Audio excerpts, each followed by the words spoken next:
Back to news. Annamayya జిల్లా రాయచోటి వీరభద్రస్వామి ఉత్సవాల్లో జరిగిన ఘటనపై మంత్రి మండిపల్లి రాంప్రసాద్ రెడ్డి తీవ్రంగా స్పందించారు.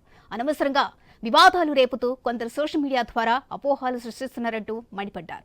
ఇక అల్లరి ముక్కల పట్ల ఇలాంటి గందరగోళం చోటు చేసుకుంటున్నాయని, అలాంటి వారిని వదిలిపెట్టమంటూ మంత్రి హెచ్చరించారు. ఇక్కడ జిల్లాలోనే కాకుండా రాష్ట్రంలో కొన్ని అపోహలు ఉన్నాయి.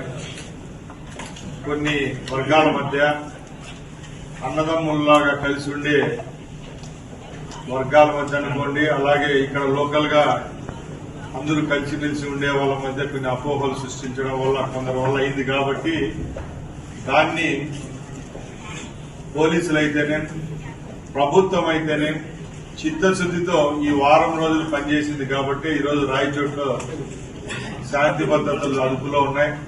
అలాగే ప్రజలు కూడా ఎక్కడా సమస్య లేకుండా వ్యాపారాలు చేసుకుంటూ వాళ్ళ జీవనం సాగిస్తా ఉన్నారు.